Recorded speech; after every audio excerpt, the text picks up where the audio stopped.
Good morning, and welcome to the final session of our four-part series on Age-Friendly Communities, New Jersey, New Relevance. This conference is sponsored by the Henry and Marilyn Taub Foundation and the Grata Fund for Senior Care of the Jewish Community Foundation of Greater Metro West. As chairs, Julia Stumbos and I want to publicly thank all of our 38 conference speakers who have provided inspiring guidance and clear examples of how we can approach age-friendly efforts with vigor. Thanks to our conference partners for providing continuing education credits, publicity of these sessions, support for statewide efforts, and research and information on New Jersey's aging population. Special thanks to the Jewish Community Foundation of Greater Metro West for their guidance and behind-the-scenes assistance. We could not have done this work without the support and encouragement of the Taub and the Grata Funds boards. Thank you. And lastly, thank you for attending today's and past sessions. For some Zoom tips, use the chat box for your questions and comments. If you're offering a question, please indicate to whom the question is directed. Please check the chat box for helpful links and interesting conversations. Use the Q&A box for technical issues.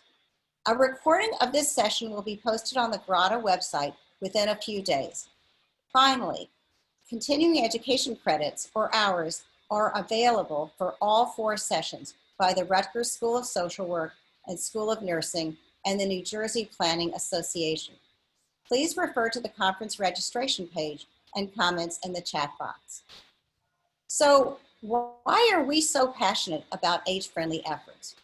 Well, each of us, are getting older. In fact, every day 10,000 people are turning 65, and already there are more of us New Jersey residents over age 60 than under 18 years of age in most communities.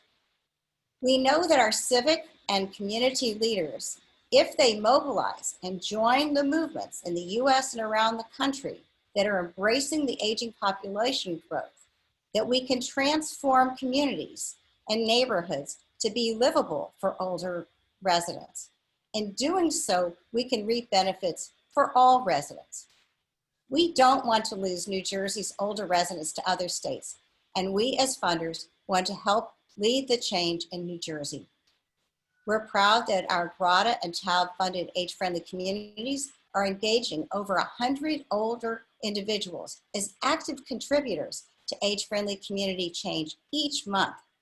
They have enumerated more than 90 distinct organizational entities, mainly nonprofits and government bodies, that are thus demonstrating that Alliance members are truly mobilizing strengths at the local level and making change. Today's speakers will describe why this work matters to towns, regions, our state, and beyond, with residents of all ages and diverse backgrounds, and how to better plan for the aging population. Our first panel includes national and New Jersey local intergenerational experts who will show us examples of inclusive communities intentionally designed for all ages and backgrounds. Their collaborations are creating rich, vibrant, shared communities and netting even greater returns than expected. Our second panel will add to our knowledge about thoughtfully incorporating age-friendly principles in planning and policies, with inspiring results in New York City and South Orange, New Jersey. Our final panel of experts will offer concrete steps to stimulate new, proactive, as well as continuing efforts in our towns and the states. We know that this work takes time and effort. It's messy and it's worth it. I now call upon E.J. Nicholas to introduce today's first panel.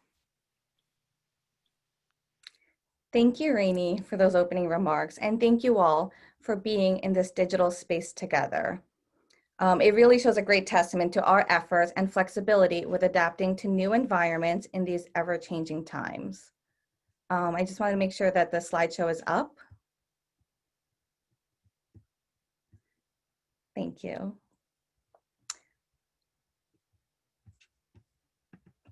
It is with my great pleasure to say a few words of introduction about our first panel here today, Building International Community Efforts, Connecting Generations.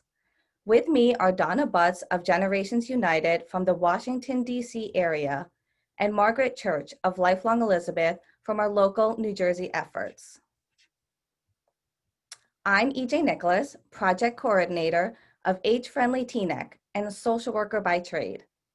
Through collaboration with our network of other age-friendly initiatives with support from the Henry and Marilyn Taub Foundation and Grata Fund for Senior Care, we have a North Jersey alliance of age-friendly communities where we meet regularly to share ideas, celebrate successes, and learn lessons with one another. In the alliance is Margaret Church, who will be speaking about the exciting intergenerational projects of various initiatives. Margaret has had 15 years of experience in the field of aging, supporting aging in place practices in both New York City and New Jersey, also with a social work lens. We're proud of the work being done here in this area, but would be remiss if we didn't mention the growing list of other engaged and mobilized efforts around the country. It looks like a slide was missing, but this map, the map was that was going to be up, was shown by Christine Newman, director with AARP New Jersey. And as previously mentioned, AARP is a U.S. affiliate of the World Health Organization's global network of age-friendly cities and communities. And I'm sure this map might already be dated as more areas plan and implement for change. Speaking next, though, is someone who is not a stranger to national intergenerational connections. Donna Butts is an internationally known speaker, author, and advocate who addresses policies across the lifespan. She served on 5 United Nations expert panels on intergenerational and family issues and has won numerous awards through the years. We're incredibly honored to have her speak with us here at this conference. And without further ado, I pass the digital microphone to Donna. Well, thank you, EJ, and good morning. I appreciate the introduction. I'd also say I'm as much of a digital klutz as anybody when it comes to the new way that we're needing to communicate and present to each other. But it's a joy to be here this morning. I've been looking forward to this for several months as Rennie and Julie and I had first been talking about this wonderful opportunity. And I really appreciate Lauren helping me with my slides today. So I'm sure she's going to be getting that show back up in just a moment. But I wanted to start by thanking Rennie and Julia for the opportunity and for the incredible panelists that you're going to be hearing from today. It's really an honor to be with everyone. And thank you for joining this event. So next slide. Today, I'm going to talk with you a little bit about Generations United. I want to talk a bit about the benefits of mixing it up between generations, as well as how you can begin if you haven't yet dipped your toes into the intergenerational efforts. And also, I hope to spark an idea or an action, realizing that there is something that we can all do to make sure that we're ensuring that everyone, no matter their age or their stage of life, is engaged and valued in the community where they live. Next. So more than 30 years ago, Generations United was founded. And as one of our founders said, we were founded really to argue for a caring society, a society that valued our bookend generations, our oldest and our youngest, those generations that hold our civil society together. And we do that by promoting intergenerational programs and policies. We use an intergenerational solutions lens. We run a national center on grandfamilies, grandparents and other relatives raising children. We advocate for shared space and place that connects generations rather than separate them. And we are the ones that set the standards for high quality intergenerational practices. We support intergenerational shared sites and communities that value all ages. We believe that the most powerful answers to challenges that we all face value and engage the strengths of each generation. But as our demographics change, this is even more critical. And here's a little video to give you an idea of what I'm trying to say with that.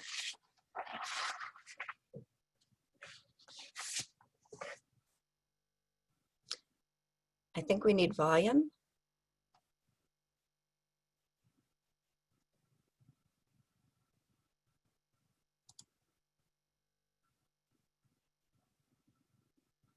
Lauren, am I the only one that can't hear it?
Thank you, Lauren, for that.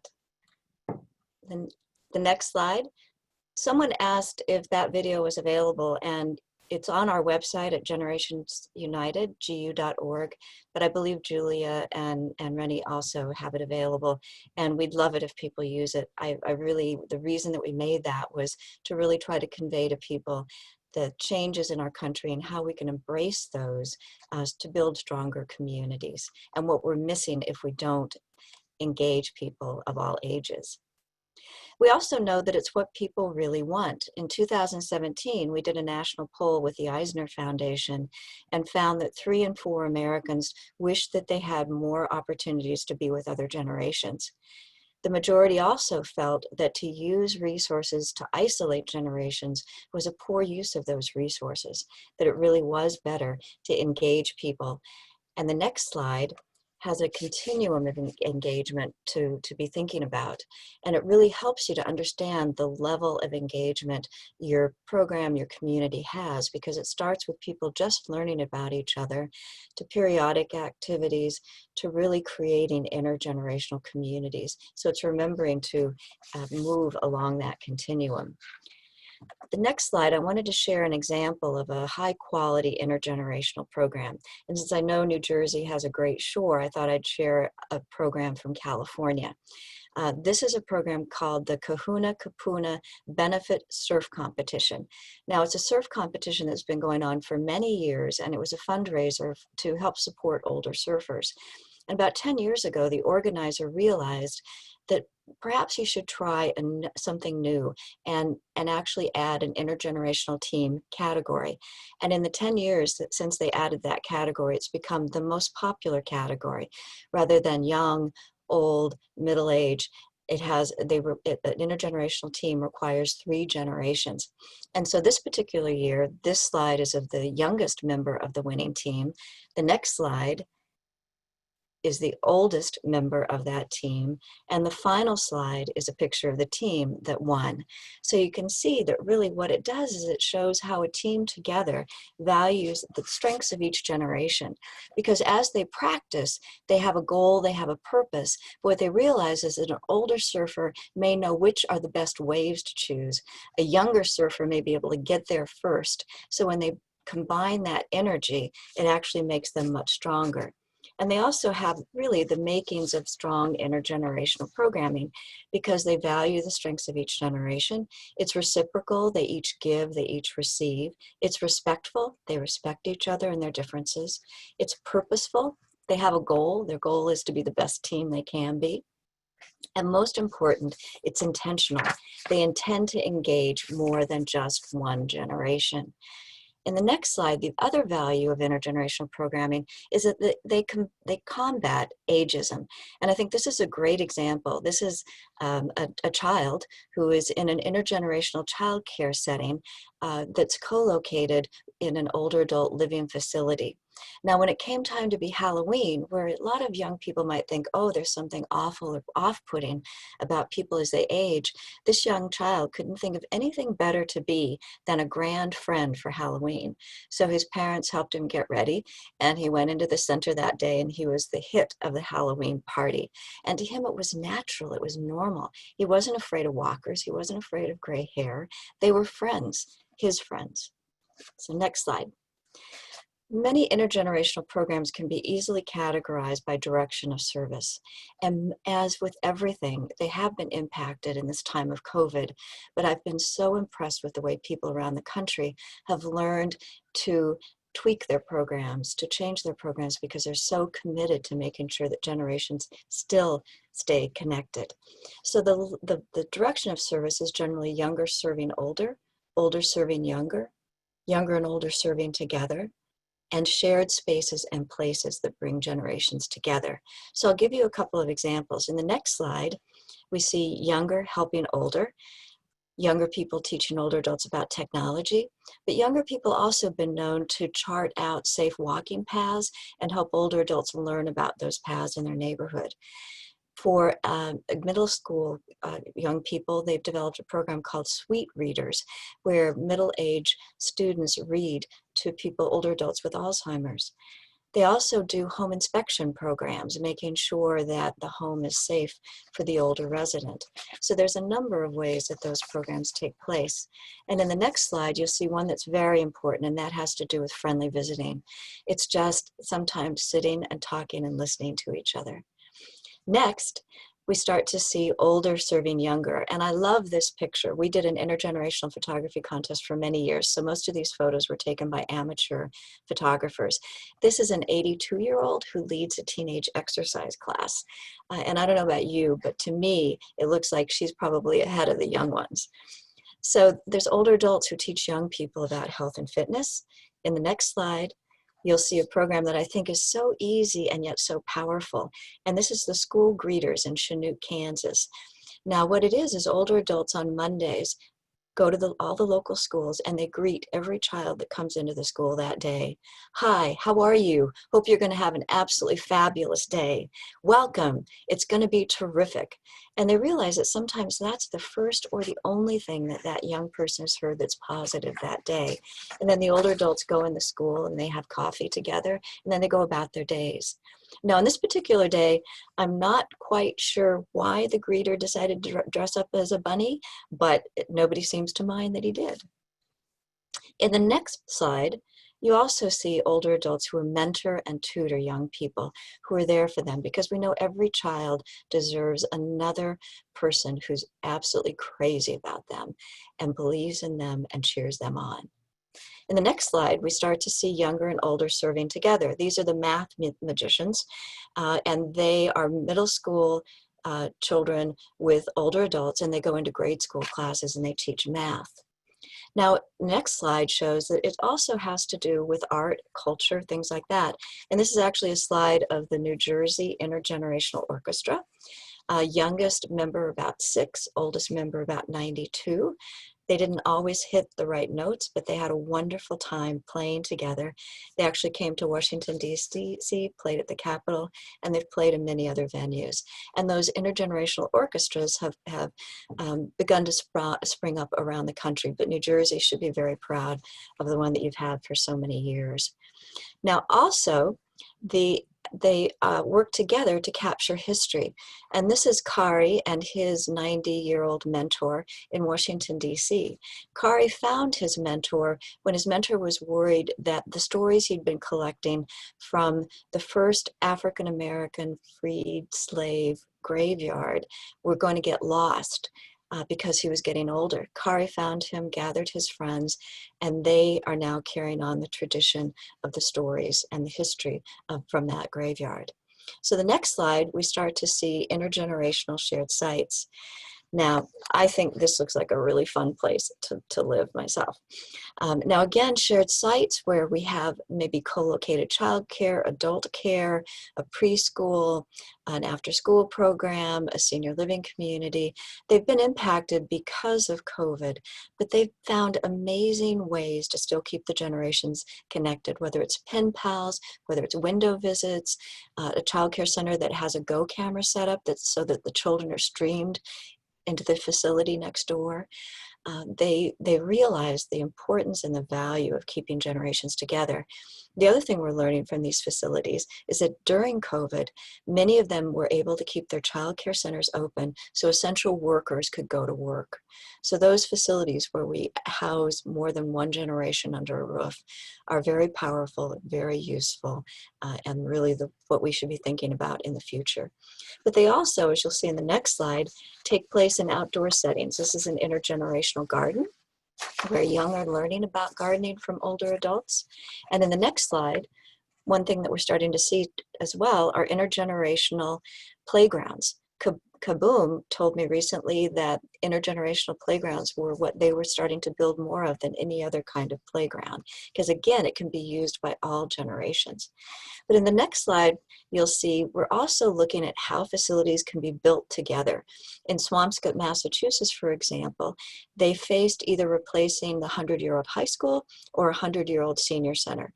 And what they decided to do was to pool resources and build it together. So they have a much more beautiful green facility that is used round the clock by people in the community. So it was a wonderful investment. And the next slide, from facility to program to intergenerational community to community-wide efforts. And I know you're going to hear from some dear, dear colleagues today, Kathy from Kansas City and Amy from Maricopa County, who've just done incredible work in making sure that their efforts are community-wide, not just a single program. There have been about 30 cities that have been named as intergenerational communities. This is Itabena, Mississippi, which is usually only known because that's where B.B. King was born. It's about 1,200 people, and they really, really embraced becoming a community for all ages. So in the next slide, you'll see the reason we do this is because mixing it up is the new cool. Getting generations together is the way to go, the best way that we can build strong communities and make sure people are engaged. Next. But we can only do that if everyone takes a bite, if everybody realizes they have a role and a responsibility in making sure generations feel engaged. It's as Arthur Ashe said, start where you are, use what you have, do what you can. It doesn't have to be overwhelming. But next slide. What you need to do is make sure that you use an intergenerational lens, one that looks and values and engages people of all ages. So at next 3 slides actually are some resources that are available. These are for shared sites. They're all on our website. They're all free. The next slide has to do with evaluation toolkits, how to piece together funding, that kind of thing. And then the final of these slides is a new toolkit we have that we put together with Leading Age on how to connect generations in senior housing. All of those resources are available. And the next slide, I'd also encourage you to join the movement. Stay connected, especially during this time. We've been holding Zoom convenings of 300 or 400 people that are sharing ideas about how they're making sure generations are staying connected. And we're capturing those, and we'll be publishing a lot of the great findings soon. So all of these resources are available, but if you sign up for Generations This Week, our weekly newsletter, it's like the penny shopper for the intergenerational field. Join us in social media. Our conference next is going to be virtual in June of 2021. Hope you'll think about joining us. Listen to our podcast. But as the next slide says, what's most important is that most people see what is and never see what can be. Be one of those people that can see what can be when we connect generations in our communities, in our neighborhoods. So last slide. Thank you. Stay in touch, and I wish you all the best. Thank you again for this opportunity, and I get to turn it over now to Margaret Church. Thank you, Donna, for such a wonderful and informative presentation, and thank you, EJ, for the introductions. It's an honor to be following Donna's presentation and have the opportunity to highlight the intergenerational efforts that are happening amongst our network of age-friendly communities here in our region of New Jersey.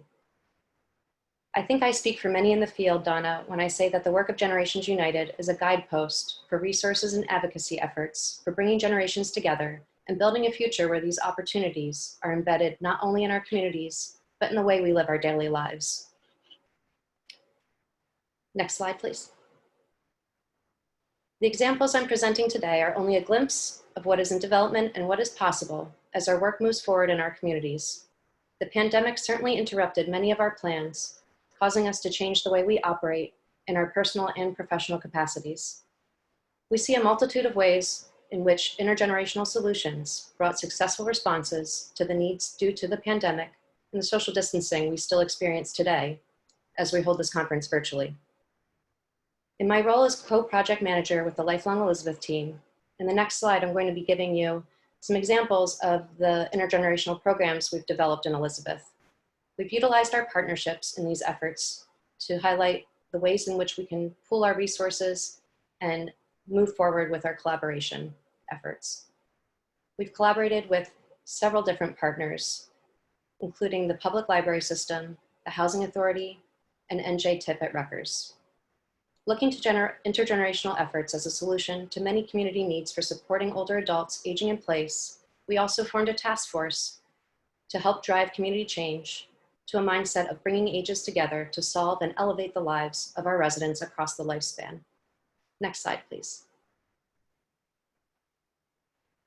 The library was a natural place to create an opportunity to bring age groups together. We piloted the Tween Zone Plus program for kids ages 9 to 12, and older adults came together with them for a series of crafting, socializing, and games.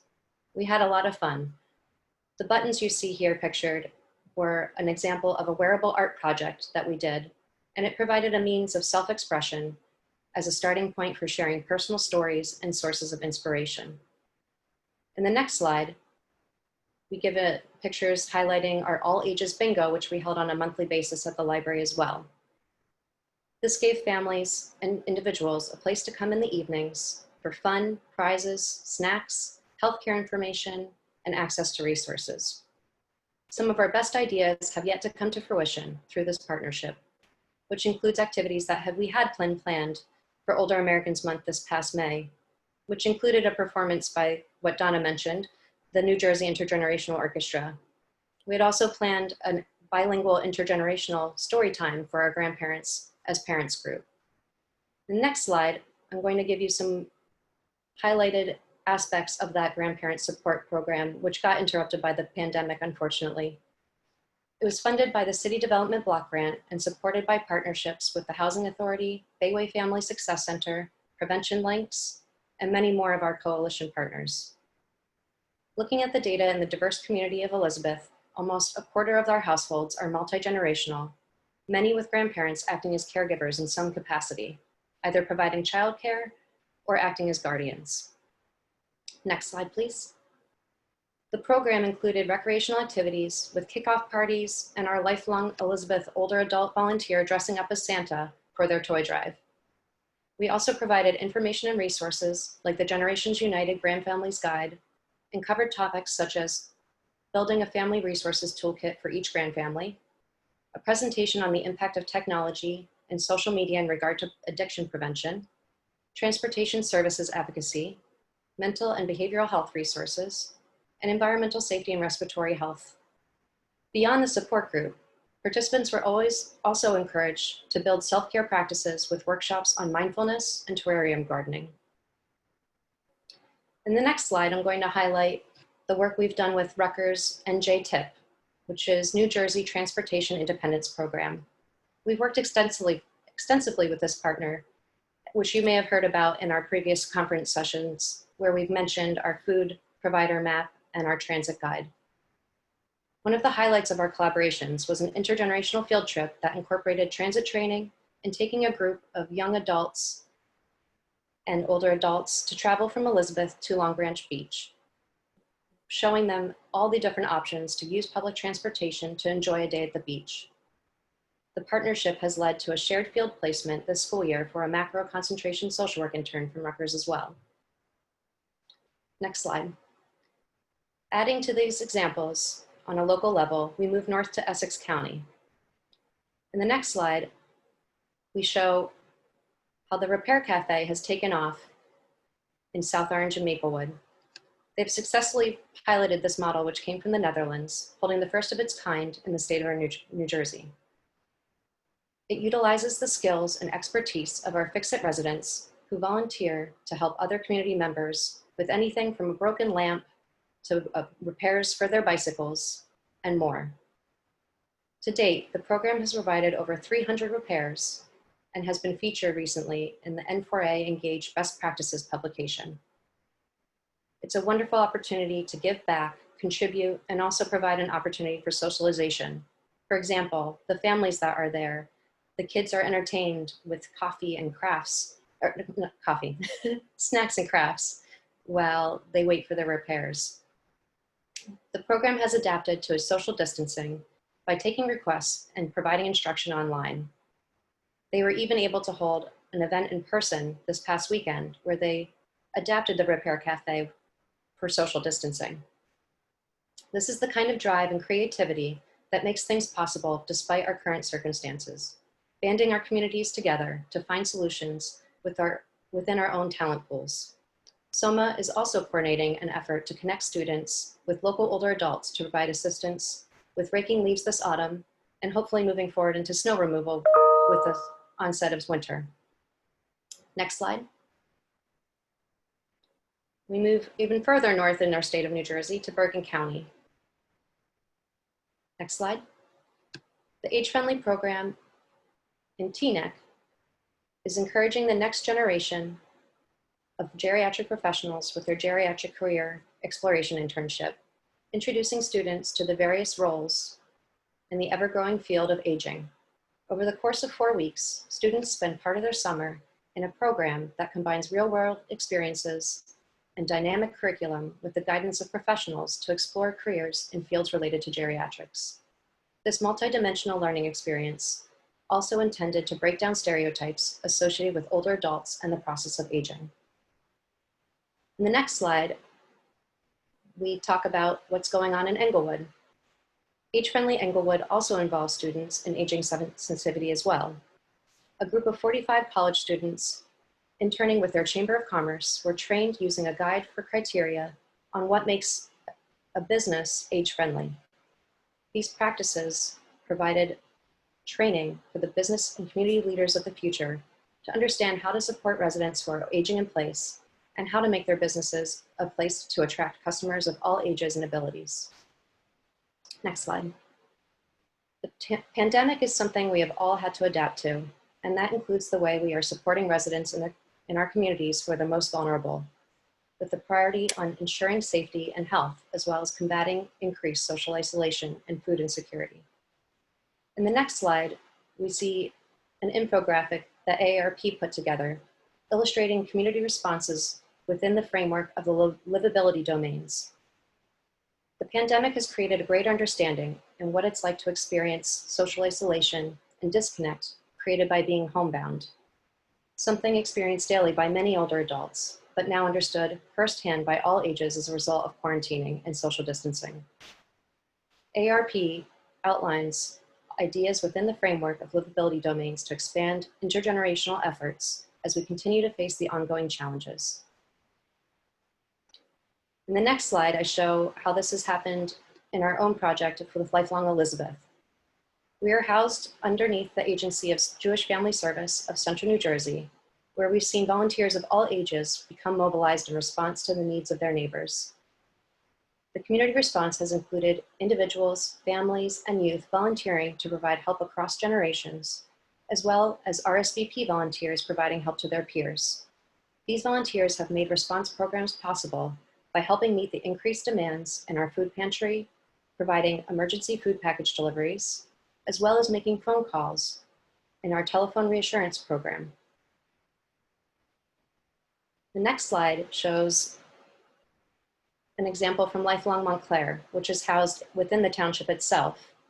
And those community connections have been recognized in the local press, how they connected numerous restaurants and food providers in the community to create a localized access for residents facing food insecurity. Many business owners have joined the community efforts to have a collective impact for those in need. These food deliveries are often made by students of all ages and families seeking to help their older adult neighbors. Next slide. Intergenerational solutions have become a part of staying together while apart. Despite the circumstances, bringing generations together for opportunities to interact, bond, and support one another is a hallmark of age-friendly practices. Making where we live a good place to grow up and grow old starts with the premise that this mindset is beneficial to residents regardless of age and necessitates connectivity across age groups. Our network of age-friendly initiatives all strive to maximize community resources by building partnerships across sectors and provide the framework for grounding intergenerational practices in our communities. The demographic projections of the future demand realizing the potential for communities to think outside the silos of age segregation, and we have leaders like Donna and Generations United to thank for helping pave the way. Thank you all, and I turn the virtual microphone back to EJ for our questions and answers.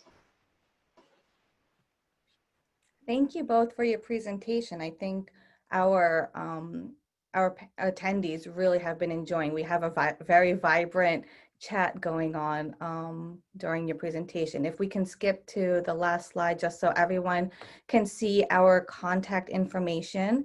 We can stay on this during the Q&A portion of our panel.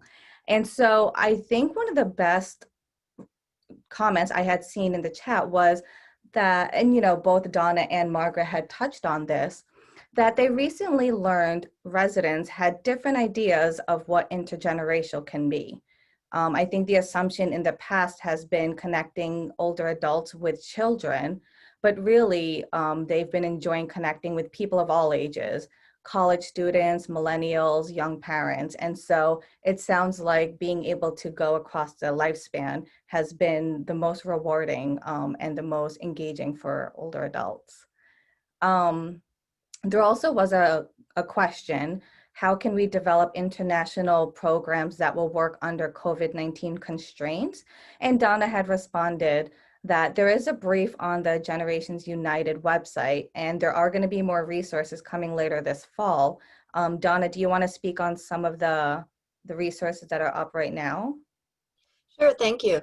We have up on the website, we've been compiling what we're hearing around the country in terms of how people involved in intergenerational programs are adapting and pivoting their programs. And so we've been capturing those and put those into a brief that's on our website. We also have a document that first came out for grandparents and other relatives raising children, grandfamilies, because as we know, they can't physically separate from each other. So we have a substantial bit of work up about that, and our new State of Grandfamilies report was actually all about COVID response. We have support now, which we're very honored by, from the Retirement Research Foundation, to go further with the COVID response materials. And so that's what we're working on right now, and we hope to have those released over the next couple of months. And then in addition, I mentioned we have been convening Zooms, a couple with encore.org, the Gen to Gen campaign, and then some on our own, just helping the community, the global community, actually stay connected and learn from each other. So I would encourage people to keep your eyes open and join one of those Zooms because it does offer you an opportunity to go into a small breakout, but also hear from others. Yeah, no, that sounds great. And Margaret, have you encountered any competition for funding among services, reaching the different age groups, or have you noticed during COVID-19 they are largely separate and are easy to combine? Can you speak on that? Meaning competition within the community? Regarding funding and trying to gather more resources for the seniors. Sure. I think we've definitely seen some examples outside of the pandemic for funding. We try to highlight our collaborative efforts with with many of our partners in our coalition of over 33 partners. So we're not in competition, but pulling together resources and sharing the ways that we can address the needs of the community through intergenerational solutions rather than trying to go for things individually. So that's always been a motivating factor in, talking about grants as they come out with those partners that we collaborate with, instead of kind of the secretiveness that kind of can go on to breed that competitiveness in the field. Right. Yeah, that makes sense. And Donna, do you have anything you wanted to add? I would just add, I think you're extremely fortunate in New Jersey to have the foundations that you do have and the support from some of the leadership that you have, because it's very hard to find funding for intergenerational programming. It's like somebody once told me, it's neither fish nor fowl. You can find funding streams for older adults, for children, for community development, but very few put those together. So I think you've got some really visionary leaders in New Jersey who are thinking about this, leading the way. I loved listening to Margaret's presentation about everything that's going on. It's fabulous. But what I would encourage you to think about is to think outside of the box, because oftentimes it doesn't come to you, you have to find it. And one of my favorite examples is a program in Chicago called Switchboard Seniors. Now, this is the National Runaway Switchboard, which always only looked for youth funding. And after we had a conversation, they realized that the time they really needed volunteers was during the day. So they went to their State Department on Aging, a department they didn't even know, and proposed Switchboard Seniors, which led to the recruitment and training of older adults who then staffed the phones during the day. But for a youth organization to actually do that outreach and then receive funding from an aging stream was unusual. So think outside the box. Again, think about, from a strength-based perspective, how you can come up with that intergenerational solution. I can piggyback on that. There's certainly barriers in funding lines that are kind of broken down, like you said, by the aging segregated silos. We encountered that as well. When you get funding through CDBG or any other funding geared towards older adult beneficiaries, they have the age criteria. And we found that with grandfamilies in particular, it became a problem because so many of the grandparents as caregivers are not at that age criteria level. They're under 55 and caring for numerous grandchildren or relatives and couldn't be included in the funding reporting as beneficiaries. So I think that really speaks to why we need to be creative, why we need to highlight the vital nature of these partnerships in thinking outside the box. You know, Margaret, I totally agree with you that one of the reasons why we have an segregated society is because we've developed our policies and our funding and all those streams separately, and we really need to learn how to braid those. And that's what I would encourage people to do, because we have seen programs that have been able to receive age-restricted funding, but they've braided it with other funding. So as long as they're serving a certain, a few people over the age of 55 and maybe a few more that are under 55, if they're braiding that funding, they can provide that service.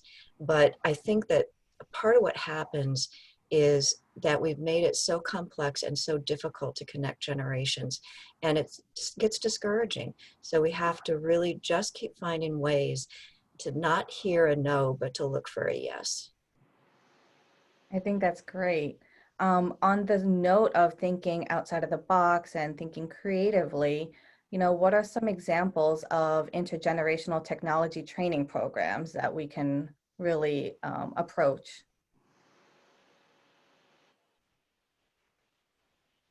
We've seen a lot of things happening on Zoom.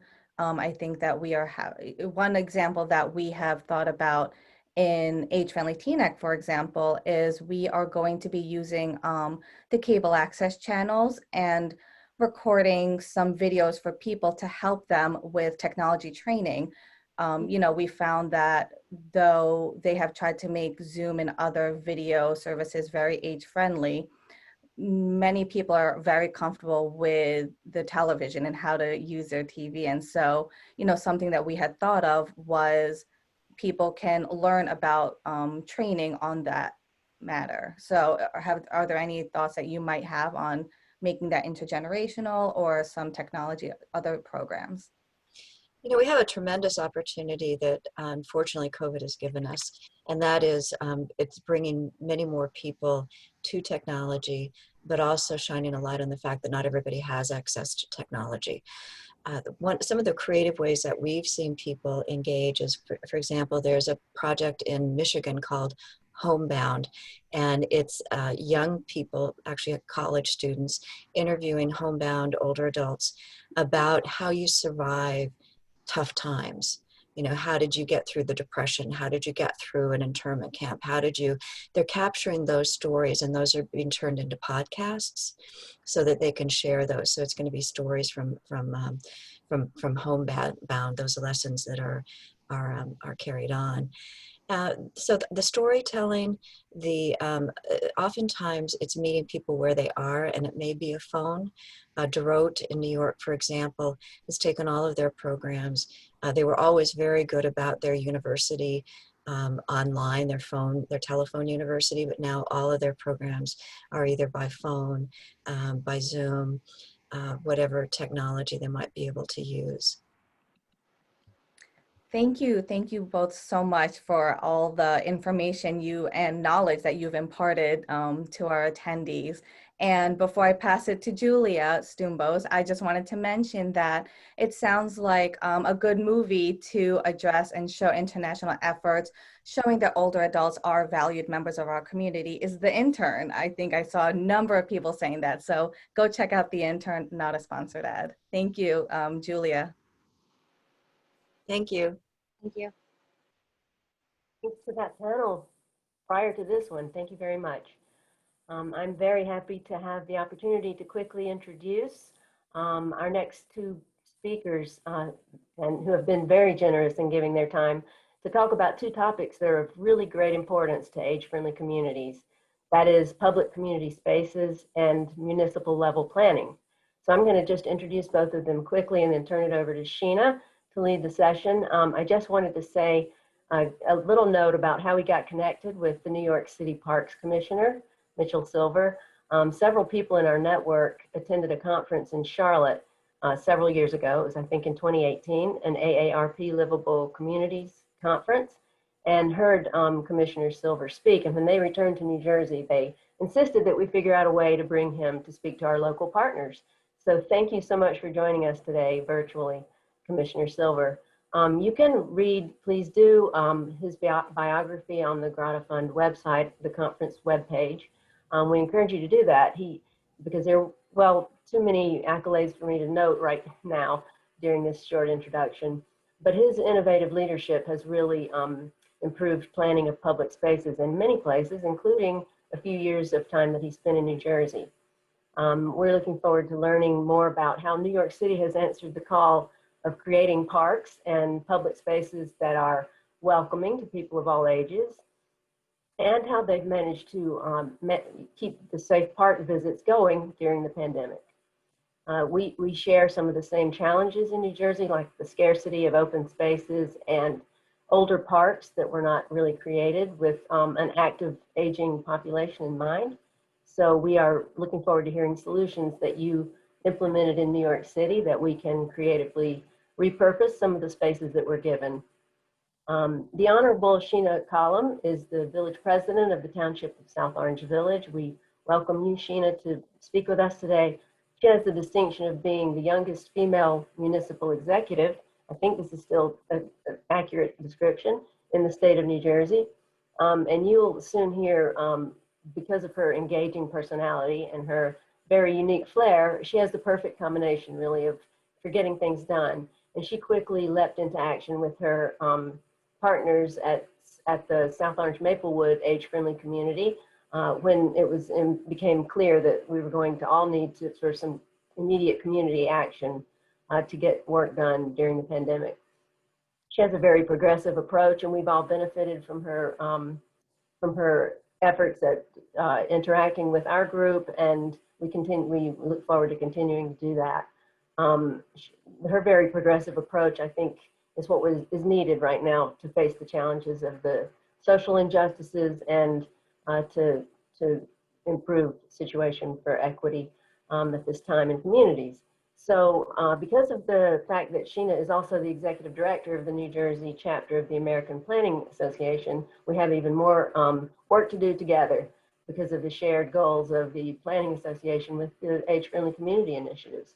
Some of those things include things like smart growth and transportation and public health and affordable housing. So we really do have a basket of work that needs to be done, and we're looking forward to getting some of it done together. So I'll hand the session over to Sheena to please lead your session. Thank you. Okay, thank you so much, Julia. Can you please confirm that you can see my screen? Yes, I can. All right. Good morning, everyone. Thank you so much for having me here. So I'm Sheena Collum. I'm the village president in the Township of South Orange Village. Some people may know that title as mayor. I'm thrilled with our community. I'm thrilled to be speaking here today, and I'm certainly thrilled to also see Mitch Silver on my screen because he's absolutely amazing, and I'm generally a fan of his, so I'm eager to get through my slides so I could see what he has to share. So first, a little bit about our community. We're situated in Essex County. We have roughly 16,500 residents, and we're also home to Seton Hall University. We're a designated transit village. We have the Morrison-Essex line, which transports about 4,000 people daily when we're not in a COVID world. The median age in South Orange right now is 35 years, and roughly 11.5% of our population right now is 65 years. I'm sorry that I'm missing the 5 in there, or older. So, and we've been seeing a declining population. We also, as you can see from the numbers, we're demographically very diverse. That's something that we value in South Orange. We have a very educated community with over 70% with a bachelor's degree or higher. Our median household income is roughly $130,000 annually, which is very, very high and well above the regional average. And I had to note, of course, ridiculously high property taxes. So the average assessed value of a home in South Orange is roughly $580,000. Of that, get ready for it. Oh, it's so painful. The average property tax bill is $18,500. So you can only imagine that when we're talking about aging in place, we're going to talk about what it takes to have financial solvency to be able to remain and age in the community that you love. So first we have to start by asking the question, why does creating an age-friendly community even matter? From a public policy standpoint, what do elected officials and decision makers determine is necessary for a healthy and vibrant community? And when we talk about diversity, we're talking a lot about race right now. You can hear the train in the background. I live right next to the train. Gotta love transit-oriented development. But that was a question we had to ask ourselves. And when we were looking at our demographics and when we were looking at the median income, is that we had a really, really extreme bell curve. People in the ages of 20 to 35 were pretty much non-existent. It skewed some of the data because of Seton Hall University. And then as you started to look at the 65 plus, it was really dropping off and we are really losing people, I think, at a record pace. And we started understanding that most importantly, other than the age diversity, was what does it take to have a full, vibrant community with different backgrounds, different types of people, the folks who are volunteering and contributing to our churches and our synagogues and to our various advisory boards, is that you don't want that homogeneous look. You want as many different people at the table as possible. And because of the activism that we have from our seniors in South Orange, this was brought to the forefront. So when you think about your community and what you're planning for, we were already well positioned from a land use perspective, in that if you look at what New Jersey Future has presented on, we are a compact, walkable downtown. We have access to mass transit. We have unbelievable amenities with parks and open space. We're home to the South Orange Performing Arts Center, which was a strategic development next to our train station. We have grocery stores, we have shopping, we have great retail establishments. We have all the recipes to really, really explode when it comes to attracting seniors and retaining our existing seniors. So we were primed to start this initiative back in 2014 or so is when we began. So where did we start? Here's some just cool pictures back from, this was in the 2014-ish range before we met Grata. So the first thing that I'd say to anybody is you have to find a champion in your community, right? It is so important, especially when you have the people who are really dynamic. They really bring people along. Make sure you find and identify the people or group of people who are going to lead an age-friendly initiative, who are there to want the intergenerational and the multi-generational aspects and partnerships of what's going to make your community phenomenal. You always want to build community support, right? So if you start with 1 or 2 people, you can quickly trickle into a dozen people, and soon that dozen turns into 50 and then 100. Again, the pictures on the right side are literally just pictures from back when we started as Senior Advisory Committee. So community conversations, right? You keep the ball rolling. In South Orange, what we did was we created a Senior Citizen Advisory Committee, and it had direct government liaisons. That's an easy resolution. If anybody wants a sample resolution, I can probably say that most members of a local city council or even at the county level are not going to reject creating an advisory board. It's not binding. It's bringing more people to the table and identifying issues that are very specific to a certain demographic. So we created that, and that's when we really started to take off. You want to create your action plan, right? And you keep building political support throughout the process. Here's just a few things that we did to kick off was our Senior Citizens Forum. And with that forum, not only did we have the elected officials, but we had representatives from each and every one of our departments, because we want to start thinking comprehensively about the issues that were unique to seniors and what we as a village and our department heads needed to be aware of.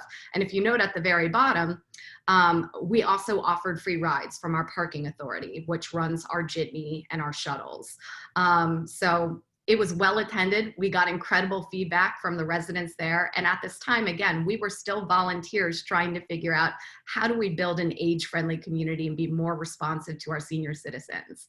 I always like to say celebrate small wins, right? It can't always be about like we're transforming things such as housing and transportation overnight, but what are those small wins that from a small dedicated group of volunteers that you can start really, really capitalizing on? And for us, these were little things. What we heard from our first event was pedestrian safety, right? Is that for a lot of our older residents, just being able to get places in a safe fashion. So we started a public awareness campaign with the South Orange Police Department. We did an expansion of our senior bus stops to go to more locations outside of just South Orange alone. We started going to Maplewood. We started going to West Orange. More of these trips were really appreciated. Addressing food insecurity in the bottom right-hand corner, we created a game night and built a partnership with Sage and started a Meals on Wheels program. So from that, we raised $2,500, these small activities that raise financial resources. We were able to start delivering meals to seniors in need. The Senior Citizen Discount Card, what a great collaboration between the Senior Advisory Committee, who literally went door to door to every business, and we called it the South Orange Classic Card. Now it has extended into Maplewood, which I'll get into a little bit later. But that was a way to start building partnerships and also show appreciation to the seniors in the community. More cultural and recreational activities geared towards seniors. One thing that you can look at doing, even just on the recreation side, is like senior hours for your municipal pool, right? Is setting aside those times. Those are the little things that you can do that really bring value to the seniors in the community. And I remember in one of the first earlier years, there was a senior prom. I wore a ball gown. It was kind of quite embarrassing. I thought about my senior prom. It was kind of a formal event, but it was done in partnership between the Senior Advisory Committee and Seton Hall University. So it was a lot of fun. Better communications, always sharing volunteer opportunities. And like I said, celebrate those small wins, but address the low hanging fruit. There's so many things in each and every community that you can just capitalize on that are little things that start building momentum. And then this happened, right? This was explosive. So you can see it's Wednesday, October 7th, 2015. I had just become elected the village president. I was a trustee prior to that, which is equivalent to a city councilwoman. We learned about Grata and the Taub Foundation. They were having a conference to talk about resources that you could apply for to receive funding to create a community action plan. We fell in love. It was a member from our senior advisory committee who found this opportunity. So of course, I have to highlight all the positive press of what this would have meant for our town. And the first thing that I did was reach out to our sister community of Maplewood. We applied for the grant, we received the grant, now we started getting financial resources. I'm highlighting this because it started a big snowball effect. Once we received the grant, we received also a lot of technical resources from New Jersey Future. I love highlighting this organization because they produce so much data and things that are very helpful for us as we move forward in creating age-friendly communities. But we were highlighted in the New Jersey State League of Municipalities magazine on our initiative, and hopefully we inspired other elected officials to start thinking about this topic as well. So this is an important slide. Grata was a game changer. Those resources, first, the initial grant, which was roughly $35,000 or so, was to create the age-friendly community action plan. And then from phase 1 led to phase 2, which was hiring an age-friendly coordinator. This is our logo. This is what it all came to with SOMA, which it stands for South Orange and Maplewood, 2 towns for all ages. Things got really exciting. Now I have to call out somebody who's actually on this right now. I saw her as a participant. Kathy Rowe is our age-friendly coordinator and was a major game changer. Oh my God, she's so amazing. I can't sing her praises enough. It all comes down to the hire, right? You want to make sure that you have the right people in place. And after we did the community action plan, we advertised for what would be the age-friendly coordinator. Who is the right person? I know if I could see her on the screen, she's turning red right now. She blew us away in the interview, right? And it's not like she had very clear experience working with older adults, but she brought an energy and a desire to want to collaborate and build partnerships, and literally just was a delight. So we were ready to hire her on the spot. You've probably seen her speak at these conferences before. I've seen her webcast from earlier with the Grata Fund. Here are some highlights in partnership between the governing body, between the Maplewood governing body, our amazing Kathy Rowe. And I have a colleague on the council right now who's on this as well, Karen Helton. And we also have members from our Senior Citizen Advisory Committee and Management Committee for our 2 Towns for All Ages initiative. This was such a team effort. So here are some of the highlights of what we were able to do. Communication, again, that lovely logo. Go to Soma Two Towns for all ages and you can see all the different activities that are happening. There's a newsletter every other month that's now going to 1,800 households. The one thing that I would say, and I recommend if you're looking for older adults and you want to be, it's really tough sometimes to identify who those people might be in your community. The one thing that I would say is helpful is if you go to your voter database, if you get a basic voter list, you can sort by years of registration, et cetera. It might be able to help you identify people in your community who might be 65 and plus. E-blast 1,000 emails from seniors between the two towns, which is amazing.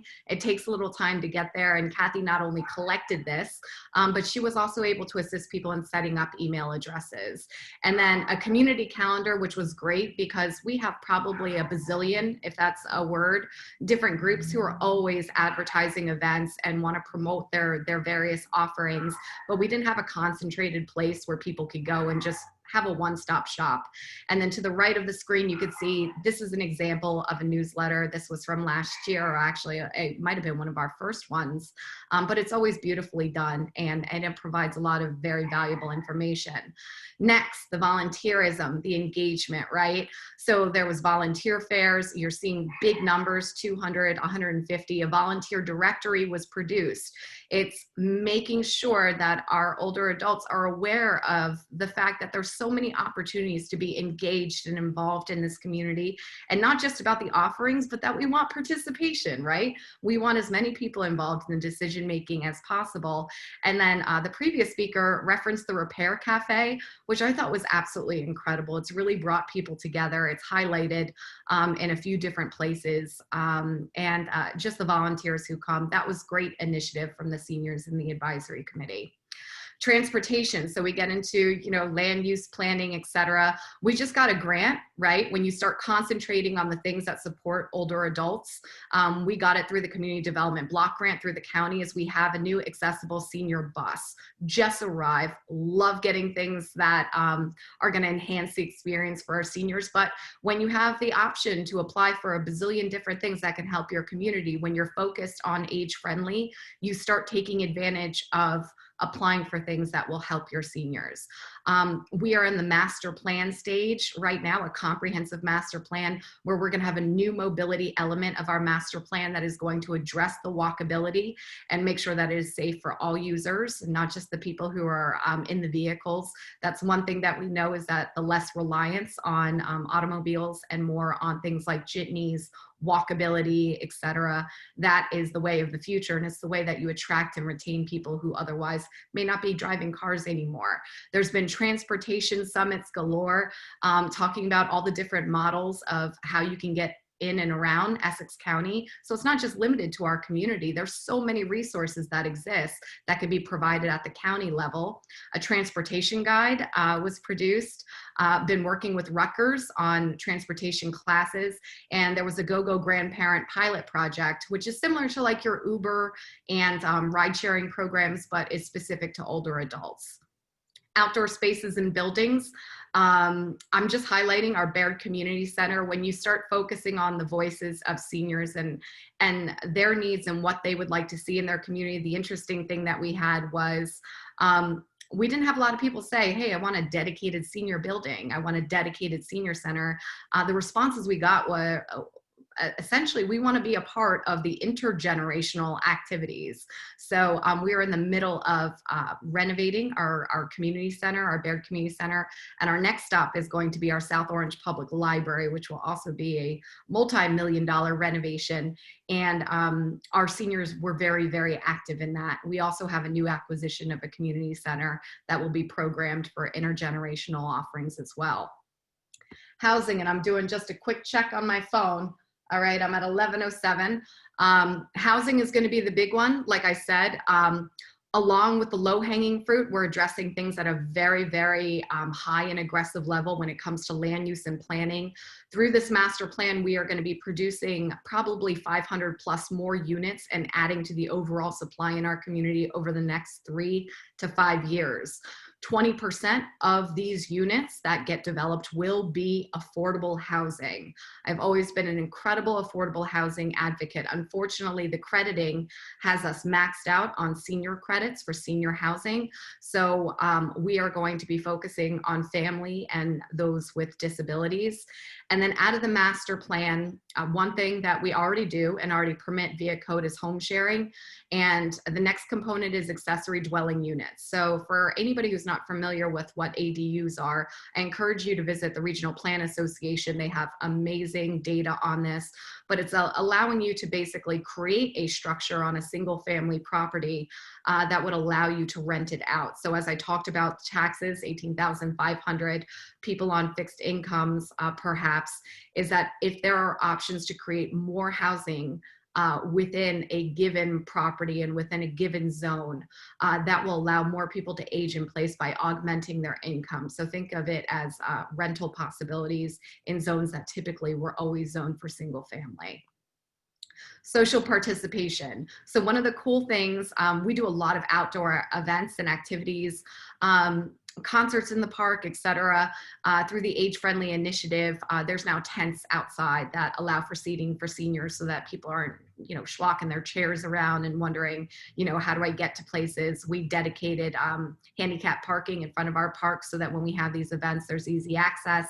Well, receptions with our Performing Arts Center, communication, obviously, that classic card I referenced that used to be just South Orange under the Two Towns Initiative is now up to 750. And you can only imagine the businesses are very supportive of it too. They like being able to display their decal that they are participants in the classic card.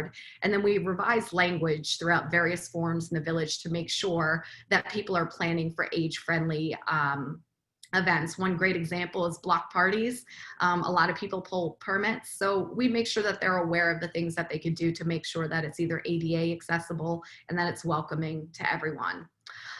Community Health Services, Operation Blue Angel. This is I picked a little image that ran in a local press. Basically is the seniors register with our police department. There's a lockbox on the door in case there is any kind of emergency. Our first responders have access to what that code is to be able to get immediate access to our seniors. Walking program, health clinics, almost 20 a year, annual fitness day, a senior resource directory, and durable medical equipment loans, which is DME loans. So information such as that on health services. And then the COVID-19 pandemic, closing out here. What happened? We quickly sprung into action. I reached out to Rini right away to see what we should be doing at the local level. Within a couple weeks, we raised $25,000, worked with Kathy, created a forum. It was safety first, right? We were telling everybody to quarantine. We had a very compliant community. In fact, the lowest per capita rates of infection in South Orange, did very well. The communication was obviously very necessary, and this fund that we set up that exploded from people who wanted to support our seniors went towards basically, transportation, meal delivery, medication, etc. And we were able to tap all those funds, and it kept rolling in. Like I said, Kathy, who was our coordinator, was the one who oversaw this. And it was done literally just by volunteers who wanted to set up a GoFundMe to make sure that we were going to protect people throughout the pandemic. There was also programming on social isolation and teaching some of the people who were a little bit more technology illiterate to be able to use things that would address social isolation and connect people. And by teaching folks how to use Zoom, we've also transitioned into how to leverage technology post-pandemic in a way that we can engage older adults when we have night meetings and people don't want to travel to various advisory committee meetings or commissions, and people can still participate. So with that said, thank you so much for having me, and I'm sorry for being such a fast talker. But again, thanks to Grata and the Tau Foundation, really, really incredible. South Orange and Maplewood have been the direct beneficiaries, not of just funding, but your continuous guidance. And I hope that some of the things that I shared today can be shared with other communities. And I will tell you, it is by far one of the most rewarding things to take a program from a senior advisory committee, build these partnerships, and be able to deliver on big wins and small wins.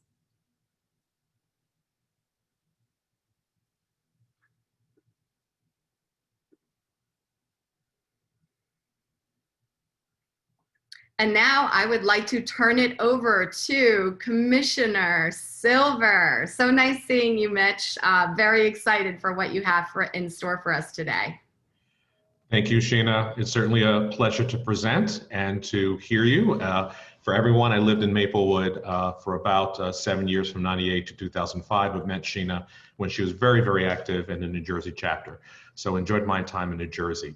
I have so much to say about work I've done in Raleigh, North Carolina, really helping age-friendly communities.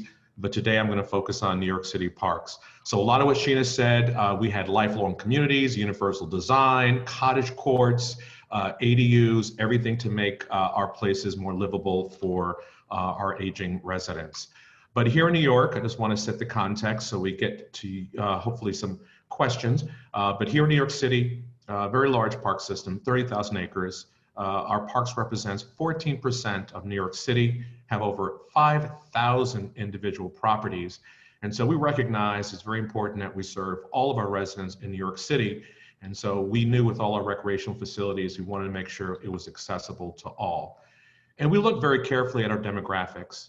Clearly, more than a third of our population are baby boomers and older. And so we recognize both in our design, our community outreach, that when we hold our public meetings, we make sure that all of our community meetings are well represented. We don't just plan for who shows up at the meeting. We look at the demographics, neighborhood by neighborhood, to make sure we're planning parks, public spaces to meet the needs of the communities. And we focus a lot on diversity. I often like to say that diversity is not just about black and white, it's about different perspectives. In this particular case, when we look at our aging population, we do focus on age, generation, and disability. So coming in as a planner, now overseeing the Parks Department, we had this intense focus to make sure we do plan for well over a third of our population that lives here in New York City, and our goal is to make sure our seniors age gracefully. So the question is, how can New York City meet the needs of seniors in our city for our design program that includes well over 600 active projects? Sadly, some of them have been on pause during COVID, but our goal is to really transform our park system. When I came on board as Parks Commissioner, the mayor was very concerned about a tale of two cities. Not every community had a quality park. And so the mayor was concerned about what can we do to provide more equity in our park system. And the mayor gave me 6 months. Within the first 6 months, we came up with this plan for an equitable future. But to understand and put that in context, we had to take a look back. New York City spent close to $6 billion over 2 decades to improve our park system. We added over 1,000 acres, and we had this walk score. We wanted to make sure every New Yorker lived within a 10-minute walk to the park. That was our metric. Now, that metric is good. Proximity is good. To be within a 10-minute walk is great for both physical and mental health, but it wasn't just about proximity, it was about quality. And so when I came on board as commissioner, we wanted to look at the quality of our parks. So I can tell you, I would not let my father, my grandchildren, or my children step foot in some of these public spaces. So we knew it wasn't just proximity, it was also about quality. And so from my perspective, equity means fairness. Are we fair about how we design our parks throughout New York City? Are we fair? Are we planning for seniors as well as children? Are we planning for multiple generations? And are we truly keeping pace that all parks in New York City are benefiting our residents? And for us, the answer was no.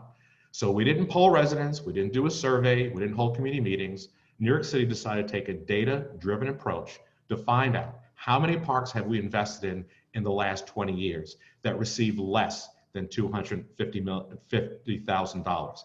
And in New York City terms for park improvements, that's virtually nothing. So how many parks received less than $250,000 over that 20-year lifespan when New York City spent $6 billion, and it turned out there were 215 parks. Hiding in plain sight. That is for seniors, for families, for children. Actually, we'll look at that public space and saw no change for 20 years. And in New York City, we're a very dense city. Parks serve as our front yard, our backyard. Those gathering places where people go to create memories and friends, not just for physical health, but in COVID, also a place for mental health, to reduce anxiety and reduce stress. So the mayor did something unprecedented and dedicated over $300 million to transform from the ground up 67 of those 215 parks. And I'll share with you what some of those look like. First, here's one of your typical New York City playgrounds, public spaces. This was in the walk score. I guess you can roll around on asphalt instead of rolling around in grass. We could not find one blade of grass, but this was a Robert Moses era playground that most New York City had to deal with, and I did as well growing up. So this was included in the walk score. My question is this a park or a parking lot? This is not a space where seniors, where children, for families can thrive. Well, this one's a little bit better. It has a bench and tree, so I assume you can go there and have a picnic, or maybe if you want to propose to someone, they can sit on the bench. But this too qualified as that public space within the walk score, and we knew we had to do better for our families, for our seniors, and for our residents. So we decided to unleash this new design approach. We wanted to make sure there were vibrant spaces for people to go, spray showers to cool off, whether for children or adults. We had adult fitness equipment, very, very popular in all of our parks. Since these are town centers and town commons, want to make them very colorful and vibrant and get away from the asphalt playground past that we had before. And then more and more residents said, please, green, green, green. We understand what green does to the brain. Just being in a park for 20 minutes actually reduces stress and reduces anxiety. So I tell people, don't take a mental health day, just take a walk in the park. But also, these parks now serve as stormwater capture, so they're actually serving more purposes than just being a green space. And then we want to make sure all of our seating was multi-generational. You're going to see 5 times as much seating in our parks than you had before. We recognize that seniors like to sit at the periphery. They like to enjoy their park and watch people, and people go by and watch children play. And so for us, it was critically important that we change the approach about how we design our parks. So I'm so grateful that in 2017, New York City released this report called Age Friendly NYC. And I don't know if you can see the screen, but on page 51, you can download this document. It focused on public spaces and transportation. And I showed a highlight of our Parks Without Borders program, which I'll share with you shortly, to really start to make parks more accessible for all residents with a clear focus on our senior population. As in South Orange and other places, heavy into the community input. We go out to the residents. We have good relationships with our community partners. And so we decided after those meetings to really take a 4-step design approach, which I'll share with you today. Access, comfort, activity, and nature. Let's go to access first. Now, I don't know if this exists in New Jersey, but we have these horrible signs that said that no adults, unless they're accompanied by a child, can go into our park or playground. Now, we're trying to find out the origin of what happened, whether this was to prevent homeless from going in. But the bottom line, if you are over the age of 12, you cannot go into that public space or you will get a ticket. From our perspective, from an equity point of view, we felt that was not fair, that a senior would have to walk another 10 blocks to get to a park that did allow them. So my other alternative was to have a concession outside of each one of these parks that had a sign so you can rent a child and go in. So I thought that approach would not work. So we decided to go ahead and remove these signs and put them at the children play areas so that now seniors can go into a park, enjoy the shade, enjoy a bench, enjoy the comfort station. So this has already been done, and we opened up 50% more of the parks that had this sign. So that was immediate. So that walk score I share with you, 81.5%. If you're under 12, yes. But if you're over 12, no. A lot of parks were not accessible to you because of this sign. So I'm going to share with you a couple of examples of how we're able to transition to our new approach, to our equity approach. Now here's the access to Garrison. This is in the South Bronx. Very foreboding. There's no ramp. It's very difficult to get in. This one's a little bit different. Unlike the asphalt playgrounds, this one had a little bit of vegetation, and there it is. As commissioner, I was embarrassed that this was part of our park system. And so we were determined to change going forward to provide a more usable space for all ages. We always carefully look at our walk score to find out what amenities are within a 5 and 10 minute walk. So we make sure we plan this public space correctly. Our public meetings make sure all demographics and generations are represented. So this was the design we came up with. It has something for everyone. For the students at the community college host those, they have a nice seating area. We knew that there were stairs there. We wanted to make sure that there were easy ways for people either in a wheelchair, a stroller, or have walking issues to enjoy our public space, and only had one stair going into the public space. And right now this is under construction. It should be completed this year. And this is what the end result will look like. Seating for seniors, places for students, spray showers for young people.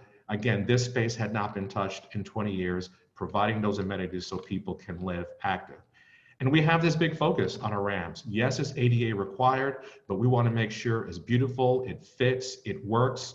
And so we do this on all of our projects to go the extra mile to make sure the slope is correct and that our seniors can get access to our quality public spaces.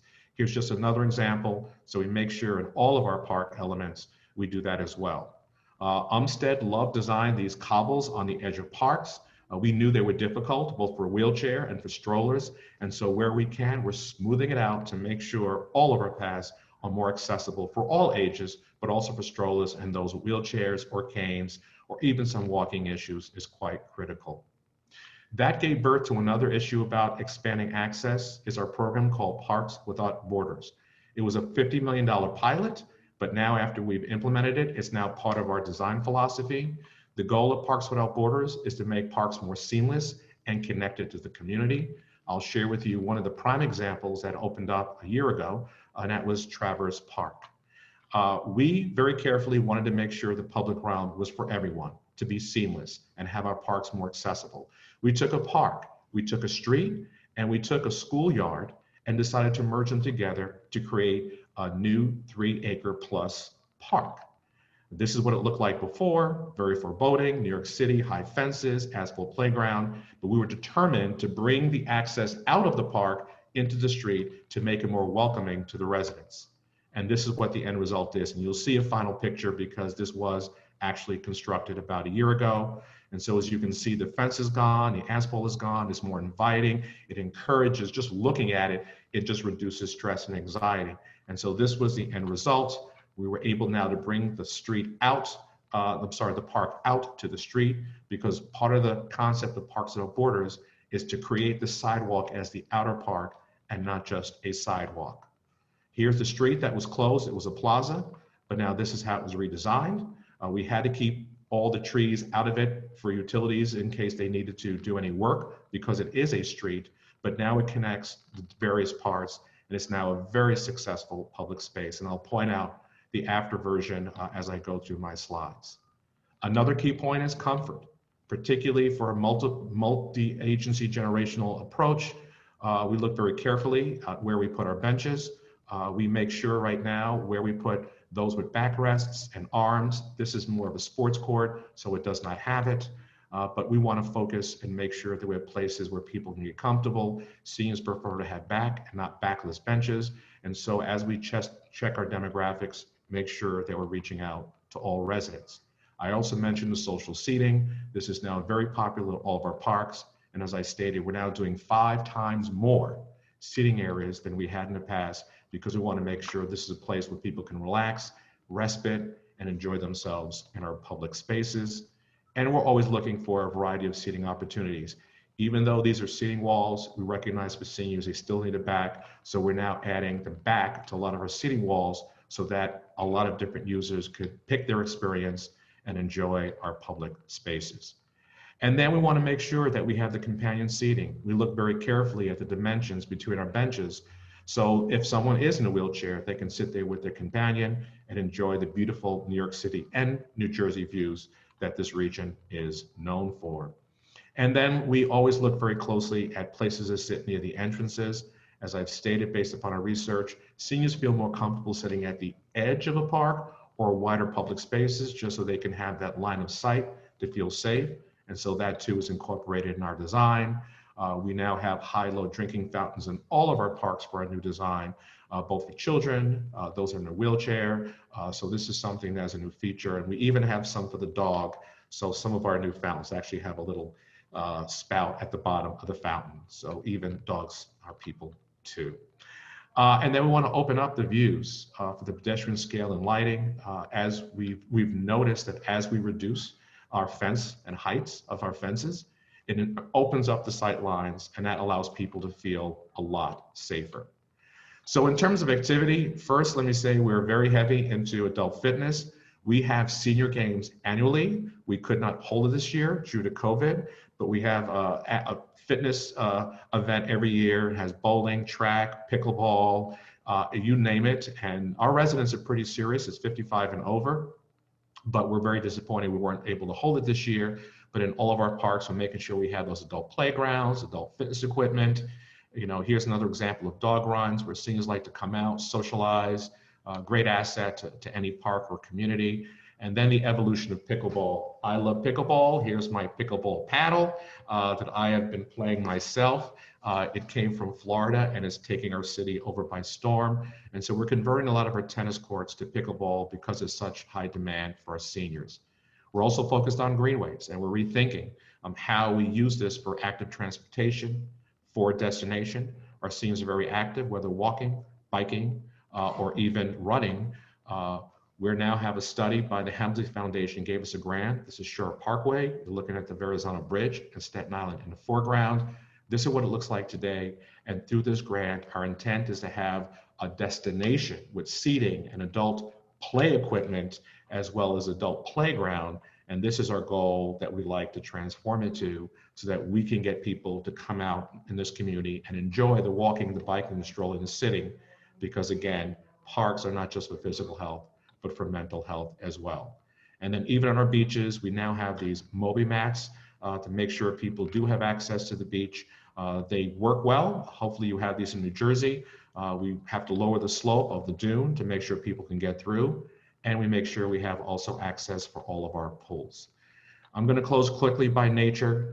People still love getting out there. Study after study is showing the mental health benefits of being out in nature. And so we want to make sure we smooth our trails, have new trailheads to encourage people to come out to our parks, community gardens. We have over 600 in New York City, and our senior residents have become great mentors and stewards for the younger generation. As we see our community gardeners aging out, they're there to help the young generation about the value of gardening, the value of having good food access. And so this has been just a huge success across the board. And then gathering places. We're focused on places where people can sit. We're rethinking the sidewalk, so people now can have more benches on the sidewalk where they can enjoy themselves. And the picture you see on the right is one in Staten Island, part of our community parks initiative. And I remember when I designed it, I told my staff, can you please create a seating area, because there's a nursing home across the street and they have no gathering place where people can sit, where loved ones can visit their parents. And so my staff outdid themselves. Opening day, this woman grabbed my hand and said, thank you, Commissioner. Because of you, I can sit here with my daughter and watch my grandkids play basketball. Because of you, I'm gonna live longer. And I say this on behalf of all the residents of the nursing homes. So this is truly making a difference, this equity initiative, to make sure that everyone has access to a quality park. And then shade. A lot of people complain about the skyscrapers in New York, but when I go to a park and observe people, they're running for the trees. They're looking for a canopy. And for seniors in particular that cannot be in the hot sunlight, we want to make sure we offer that canopy. It's 10 degrees cooler under a tree, as the studies have shown, and to make sure there's a place to sit with a beautiful canopy. So for us, that's very important. And as you can see, a lot of people, if we don't provide shade, they bring their own umbrellas. And so we do want to make sure that we provide those opportunities where people can enjoy the outdoors, but not overheat or be affected from our rising temperatures. And then finally, we're trying to offer this incredible new streetscape. As I said, we don't call this just a sidewalk, we call this the outer park. So in all of our designs, whether it's low impact design or putting new tree gates with tree wells to make the experience, even on the sidewalk, better for those that are walking. So with that, I thank you. And I'm so happy again to be joined up with Sheena. I got to come out to South Orange and Maplewood for a visit. And thank you all for participating and focus on the future, that we have to help our seniors age gracefully, to stay active and healthy and productive. Thank you. Thank you so much, Commissioner Silver. So I think we're gonna turn it back over to our host, Rini. There she is. Rini, just on behalf, I just have to, if you don't mind, just embarrass you really quickly. I think your energy in particular, when you come into communities and you recruit speakers, what you do is very contagious and inspiring for so many of us. And I just want to thank you on behalf of South Orange and Maplewood. And I know that it must be probably similar for every other community that interacts with you, is, as I talked about, that snowball effect. Having you show up in our towns, build that real positive energy, share resources with all the attendees that we have here and throughout the other days of the conference, is you've been a rock for us. And so you are to be applauded. Well, thank you again. Both of you have been rock stars. And as you noted in the chats, we're just so inspired by the work that you're doing. So as we go to our last panel, I want to introduce several speakers that have spoken before and bring them back up again. And at this point, what we're hoping to do is to open up some questions that will provide all of us with some take-homes. So get your notepads ready. And I'm going to call up Kathy Boyer-Schessel, Project Manager for Kansas City Communities for All Ages. And Kathy has been with us before, as you know, and she is charged with directing the region's efforts to address their increasing population for older adults.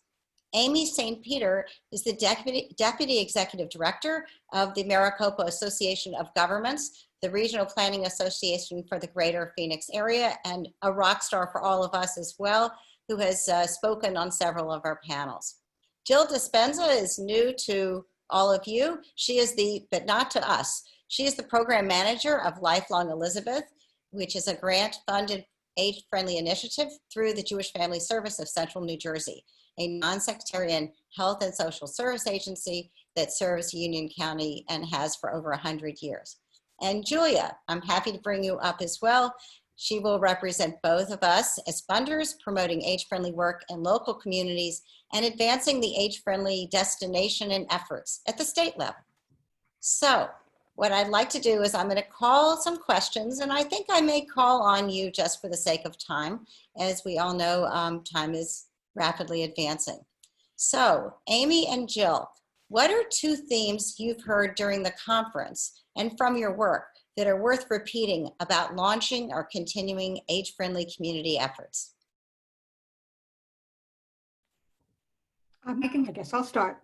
Well, when we started Lifelong Elizabeth, it was started not through a municipality as it was in South Orange Maplewood with Sheena and her community, but it was started, as you said, through Jewish Family Service of Central New Jersey. So to me, the two most important things are having the buy-in and the support from your municipal, town, or city government, your council people. Even if you're doing good work in a city, you do need your city to work. I think which Margaret discussed as she was discussing some of our intergenerational activities, is partners. You need partners in your city who do things with you, who support you and you support them. And that is how you spread a broad umbrella of being able to assist people. Excellent. And from the great conversations that I've heard through this conference so far, and the audience has just been truly engaged and really just experienced in their own right, I've really heard loud and clear, we need to be intentionally inclusive.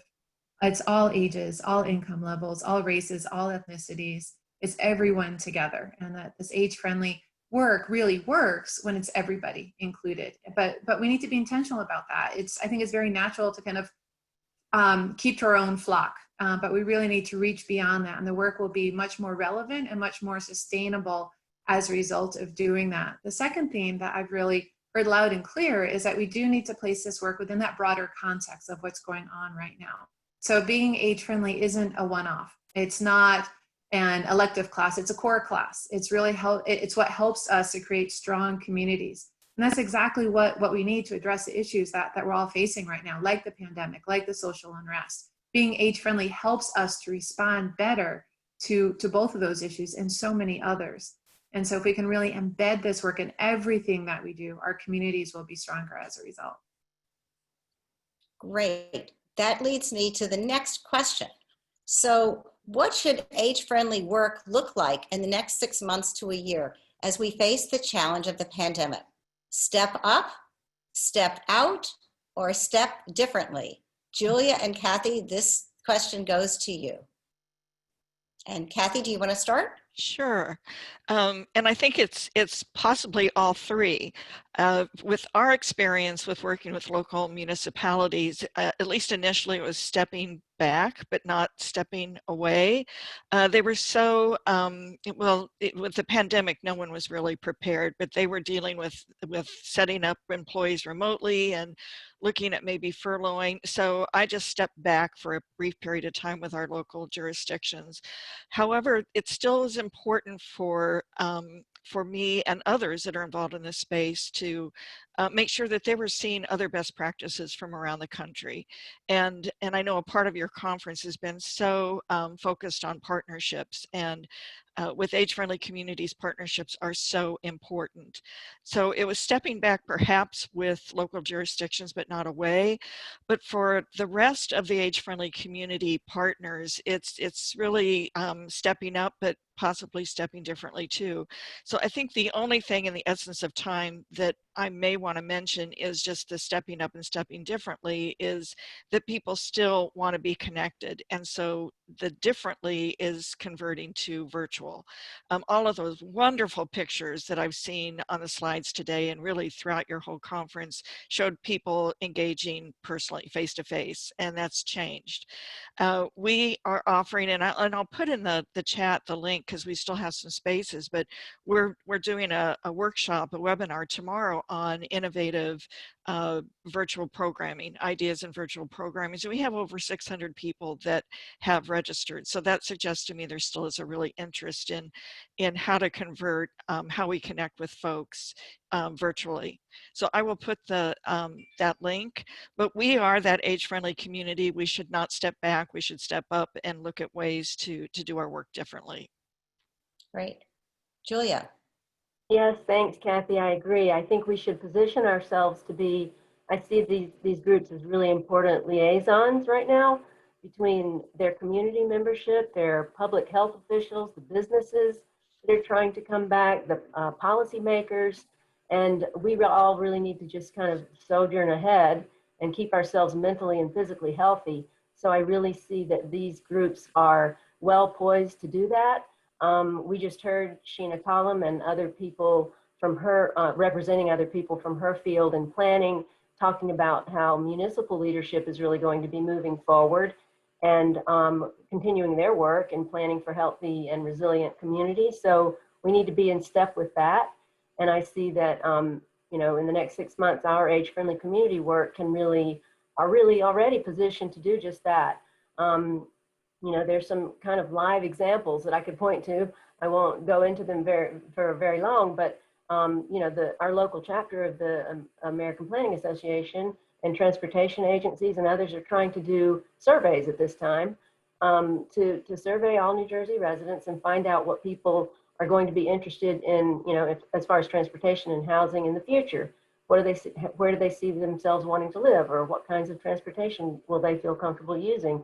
And the only way to do that is to hear from more people. If you want an equitable plan for the future that reverses some of the inequities that have taken place, you really need to hear from everyone, as Amy said.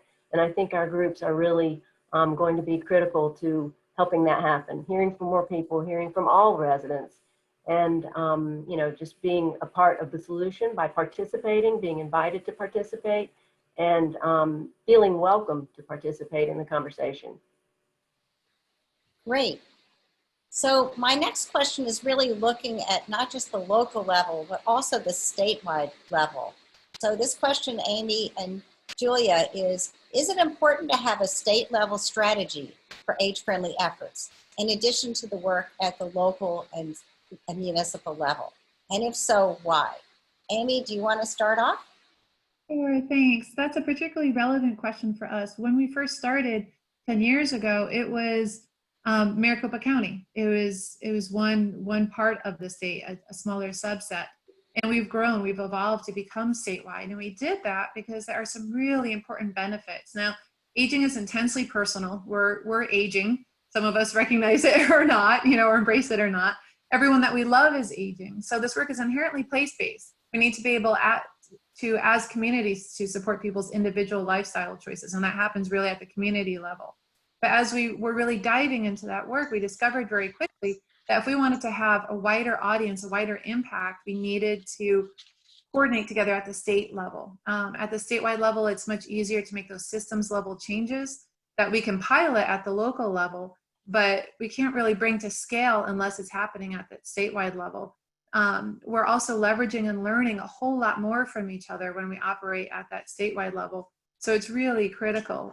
Plus with those economies of scale, if we can learn it, so if we can learn and make mistakes in one community, then the next community doesn't have to make those same mistakes. They can leapfrog. They can go farther, faster, better because of the lessons learned from the first community. And when we're sharing with more communities, we're able to accelerate that evolution. We're able to accelerate that learning. And so the whole chorus is stronger, richer, better when there's more voices in it. And so that's why we evolve statewide, and we've really found that to be a value. Yes, that's helpful, Amy, to hear from you and to hear from Kathy and to hear from our friends in Massachusetts, because I think what we feel like here in New Jersey is that we don't really have yet a coordinated or cohesive set of policies and programs that we feel are going to support the age-friendly work that we see needs to be done. So now we have this really strong cohort of individual communities and who have been working together. But some of those thornier issues like appropriate housing choices and, again, transportation, accessible healthcare, communities that really serve all and have the community-based supports we need to age in place, those are big issues, and they need to, we need to have coordination from the top in order for that to happen. And I feel like, I kind of been engaged in an informal survey over the past week or two of our own 11 age-friendly communities in New Jersey to find out sort of what was the size of their like newsletter outreach or their social media presence, how many people they try to contact and share information and knowledge with. And get ready for this number. It was pretty impressive. When I added them all up, it was like 12,000 people.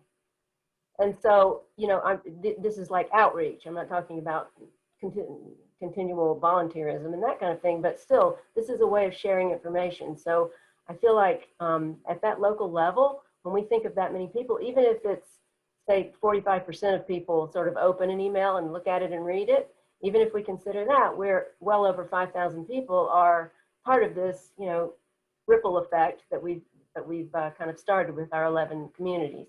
So anytime there's something that the state level would like to, pilot or investigate, or if there's an issue that older adults would like to have a voice in, I think this is a great opportunity for our local leaders to be change agents and to really contribute to some positive changes in communities.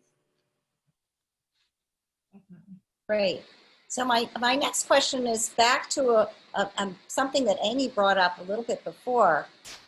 Going to Jill and Kathy, what are some concrete ways that age-friendly community initiatives can be more inclusive, more diverse, and more relevant to different cultures, ages, socioeconomic groups, races, and help to gain more voices in this work?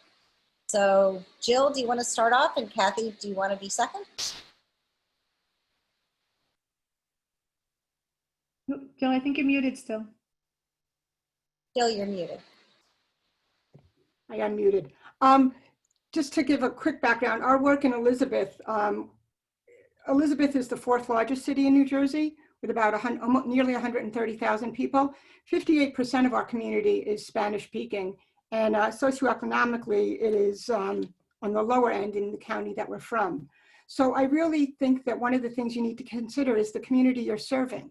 So if you're serving a community that really don't have the capacity to think about things other than their own needs, you need to bring your programming to them. You need to bring the information to them and the programming to them, because if they're taking care of their grandkids after school, they're not going to jump on 2 buses to get to a program at the library, even if it's a great program. So go to them when they're at their senior center, or go to them in their senior housing unit to reach them. You also have to consider language. Everything that we do in Spanish and English. Because if you have a great program or a great flyer or excellent marketing materials, but it can't be read, it really isn't going to give the effect that you need. And the third thing that we've really found is you need to work with those in your community who might already be doing work or reaching people that you need to reach. And that once again goes back to our strong partnerships. You know, our people at Shaping Elizabeth have had a wonderful food security initiative going on for years, and working closely with them have enabled us to reach people we wouldn't have ordinarily been able to reach. So I think it's really just knowing who you're serving. And the only thing that I would add is, and those were excellent, and I learned from just what you shared, but I thought that I would answer this with that we need to understand from our own place of what this means. And so I thought I would share that our organization, Mid-America Regional Council, we have 6 core values, of which diversity and inclusivity are one of those core values. And our CEO has made a definite commitment to developing this as a part of our culture. And we've established a diversity and inclusivity committee. And he's put the power over that committee to diverse groups of all races and ages and abilities, and have really assigned that power to them so that we, it's helping us develop our culture, so that when we hear stories about equity and inclusivity, that we're learning that more from our own gut level. So it's on our agenda at every monthly board meeting. We call it a diversity moment. And they've created really wonderful 1 minute, 2 minute, 5 minute little lessons. We have lunch and learns. They bring in folks from the community that help us better understand, again, from a real level of what it means to live a life where there is not equity. So one of the concrete steps might be to look within your own organization and ask yourselves, are we living this ourselves so that we can better work with partners and those that we want to better serve? Great. So just as we want to make sure that we're inclusive, my question to Kathy and Julia, how can we facilitate a better understanding to the general public of what age-friendly efforts are all about? And why is this so important to you? Kathy, do you want to start off that, and Julia second? Oh, gee, with educating it's like, how do you eat an elephant? One bite at a time. And I did go back and listen to your communication breakout room. So you've had great examples of just ways that you can educate and promote and raise the level of public awareness. So the part that I thought that I would share, at least in the Kansas City region, and this is from planners in helping to educate elected officials and city staff, which are residents as well. And their advice is start attending city council meetings, become an advocate and a visible advocate, so that they see you as a resource that they can go to. And so one quick little vignette that I want to share about the power of this and the impact of this. I was recently appointed to our city's Sustainability Commission, which oversees the communities for all ages. And we're about to start an update of our comprehensive plan. And so the very first, the consultants gave their dog and pony to the task force that's overseeing the comp plan update. And so when we talked about housing, I was able to talk about why accessory dwelling units, which has been brought out today and probably throughout your whole conference, why those are important. Well, just this past week, they had the community rollout for the same presentation. And it was the consultant that we hired that essentially stated the same thing that I did in raising the energy around accessory dwelling units. I didn't have to do that. He did it. And it was obvious he'd done some research too. So this is a roundabout way of saying, to help educate the public, is our being advocates to influencers and people who can advance the agenda.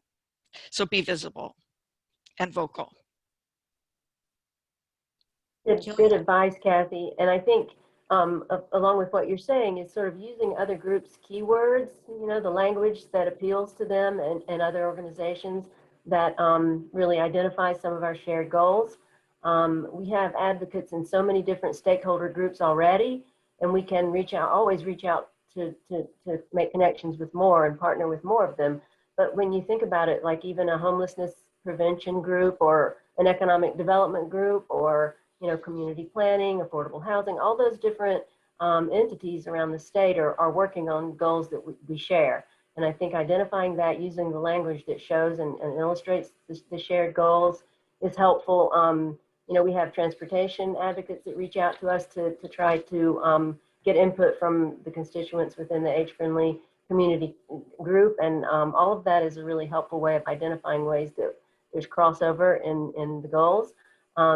As we heard from Commissioner Silver and from Sheena today about planners and about public spaces, there's just so many different areas where the work that they're doing intersects with the work that we're doing, and learning how to use some of the same catchphrases and terminology to describe the work, I think, is one of the first steps in trying to speak the same language.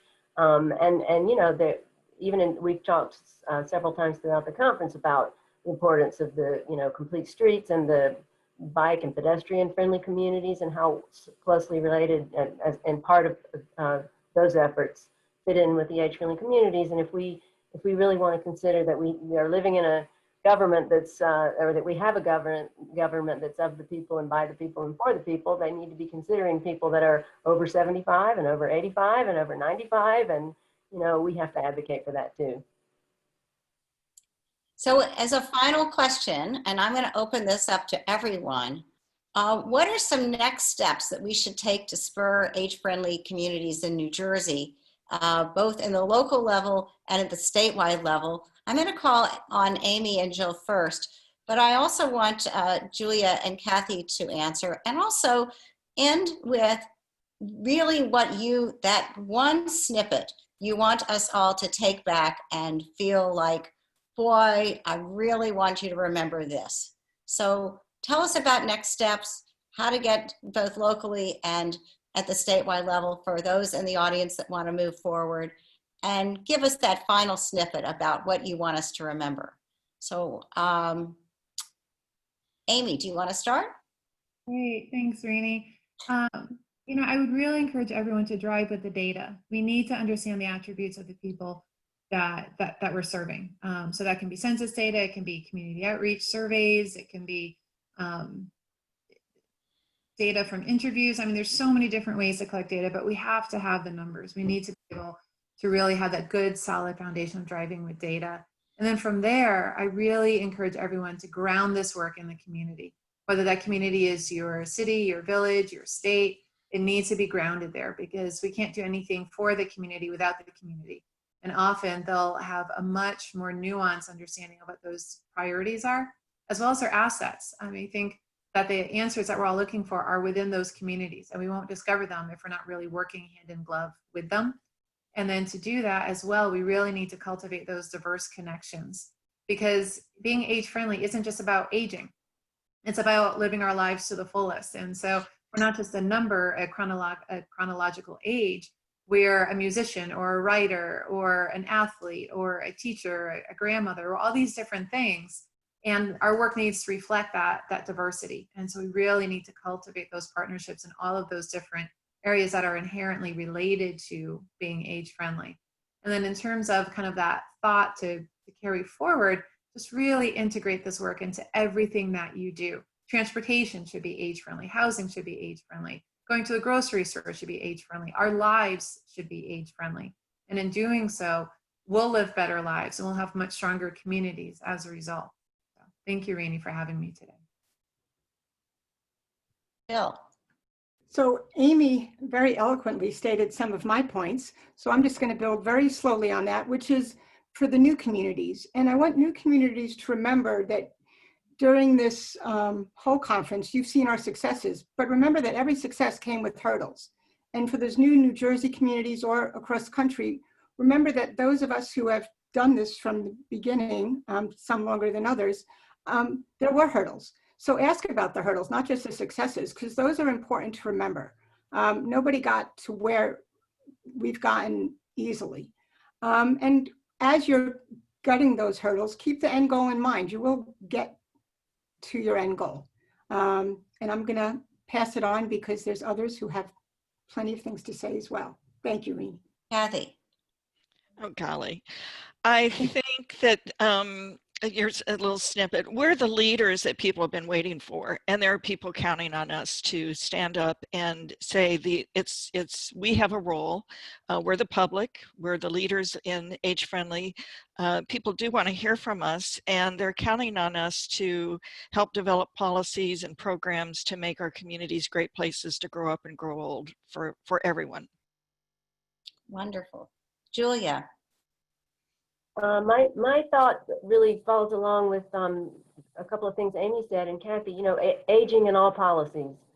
I think if we can have that as our framework and think about the impact of every decision that we make it intentional, like the governor of Massachusetts commented in the quote that they shared with us on the first day, so that people of every age and ethnicity and socioeconomic level is heard, first of all, that they're heard from, but also that the policies that are in place have the best impact on all of them. And I think I'm just very excited that we have this sort of squad at the ready, you know, a team of people who want to put that into place and work towards it and advocate for it. It's very exciting for me to see that grow. And you know, couldn't be more proud of our groups here in New Jersey that have been on this path. And I know we have a lot of work still to do, but Jill and others in her cohort that started this work 5 years ago, have really come a long way, and it's very exciting to see that. Our research partner in this work, Emily Greenfield at Rutgers University School of Social Work, has been in the process of interviewing all of the groups and collecting information that she's soon going to publish for everyone to read and see. And I think we're going to all be very happily surprised to see all the progress that's been made. But like Jill said, with a lot of hurdles along the way and mistakes and wrong turns, and here we are, I think, ready to really move forward and find the right path together. So I want to thank Kathy, Jill, and Amy, and just leave the screen up for Julia and me. And we're going to talk about something very exciting in our last minute together. So Julia, do you want to start? But I want to first lead in and just say we hope that all 4 sessions have been absolutely inspiring. We're hoping to take this to the next step. And first, if you'll go to the next slide. We want to remind you about the bingo board. And Julia, do you want to say a word about this? Yeah, we don't have much time left, but we have this posted for everyone. We'll share it, and we want you to think about all of the different categories and the different cells within the game that you may have learned something new during the conference, and sort of think about, identify the things within this bingo board that you would like to be working on. And please reach out to us, contact us, and stay in communications with us about that, because we are certainly committed to moving this work forward and are eager to find new ways of doing it that we may not have considered in the past. So our relationships with all of you are really important in helping us identify that. Keep this handy and refer to it. Which brings us to the last slide. So Amy St. Peter gave us a great idea, and that is we want to hear from all of you. So we are going to open up one more session, November 10th. It will be a community sharing session. At that time, you will hear a little bit about the updates of New Jersey's strategy for becoming an age-friendly state. We want to hear about partners and advocates, you, who would like to help with state and local efforts. And we will have an opportunity for Q&A. So it will be an open mic session, and we will share more resources. Julia, do you want to add about other efforts in terms of funding in the future? Sure. I would just say that the Henry Mellon Taub Foundation is committed to this work and moving it forward. It will be looking different based on what we've been learning over the past 5 years. But we will certainly be continuing to convene the network for peer learning and share the practices that are working with them, those that are working and those that are not working. But fine-tuning our grant-making process so that we can take into consideration what the starting point is of various communities and what level of commitment they have from their elected officials. I think everybody's heard that over and over again throughout the conference of how important that is. Municipal buy-in and leadership up front at the beginning, And we are committed to continuing to support the goals and the actions of the current grantees that we're working with in this movement, and their communications as an alliance. All of that is growing, and it's very exciting to see that. So we're expanding the network, and happy to hear from all of the people that attended the conference today about ways that you would like to work with us on that. So we will send the link to sign up for this sharing session in the note that thanks all of you for attending. And if you don't see it, please reach out to each of us to get that link. We hope to hear from you. We hope we inspired you to start your communities if you haven't started yet, to continue the work that you've been doing. I know the Grata Fund is very, very interested in seeing this work continue. It's very important, and we really appreciate all of our speakers. Today was incredibly inspiring, as were all the days. So thank you all for speaking. Thank you all for participating, and have a safe rest of your day. Goodbye. Bye.